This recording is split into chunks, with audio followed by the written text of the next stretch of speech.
Awal dia apa? Bukan wajah perkataan sah, warna Yuti perkataan. Wan Barai apa? To a very special pastor jeda. In honor of your faithful and dedicated service to the ministry, we hereby present this award to Pastor Makonnen Komsa. We are grateful for your willingness to give yourself and be used where God has placed you.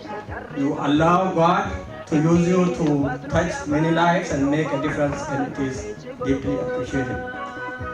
You have taught us to have faith, to hold on and to stand on God's word. Thank you for your continued and leadership and guidance.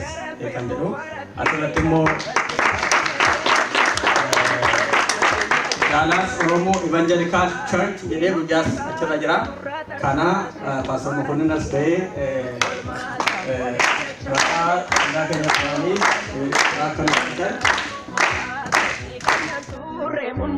faithful and dedicated service to the ministry. We hereby present this award to Pastor Slashi Borana. We are grateful for your willingness to give yourself and be used where God has placed you. You allow God to use you to touch many lives and make a difference, and it is deeply appreciated. You have taught us to have faith, to hold on, and to stand on God's word. Thank you for your continued leadership and guidance.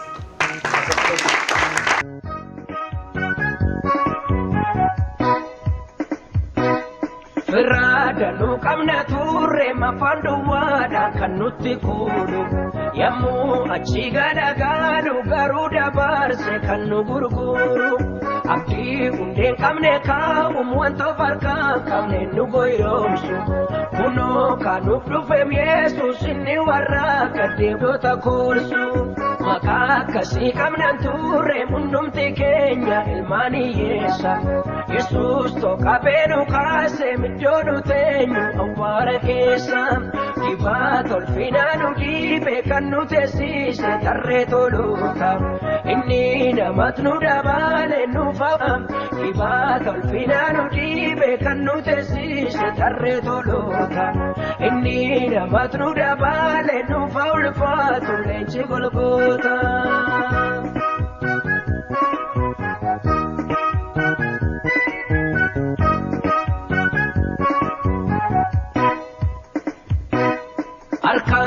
Watau Kenya utuma bebutu no jalate akana mamitim gofta sibiran darabun garaja bate ita garsisim duwake irrinat kafu goftanim guta safaran kabun kenna sawarada bani pamarelata maka kasi kamnan turre munumti Kenya ilmani yeshenu kase midono tenyu awara kesa Kibato finanu dibe kanu tesise tarreto lota inni damatnu dabale nu faulfatu lechi golgota Kibato finanu dibe kanu tesise tarreto lota inni damatnu dabale nu faulfatu lechi golgota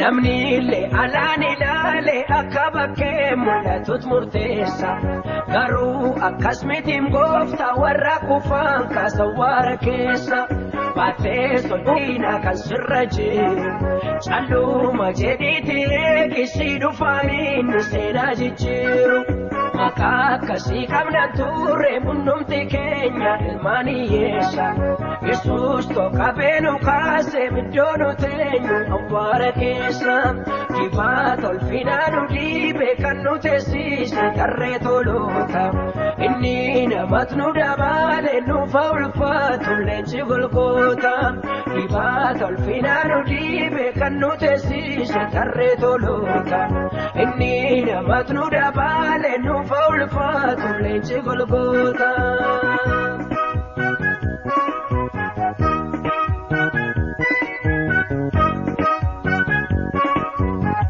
Hari arrajir talata tese kanu mangada impo initi jabadu gofta wae ke wangariada isadi nisifo peste sirkabure to fodi pila sida bukjiran fulasa sitasi setu nama ulfina makaka sikamnan ture mundum tekenya ilmani yesa Jesus to kapenu kase midonu tenyu ambara kesa dibato alfinanu dibe kannu tesise tarreto loka inni namatnu dabale nu faul fatu lenci golgota dibato alfinanu dibe kannu tesise tarreto loka dabale nu faul fatu lenci golgota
keetu dhageeti ebaageenna wajji garaan jabaanne dadhabbiin ijoolleen kan garboota keeti duraanuu dadhabnee gara kee dhiyaanne addunyaa ifaan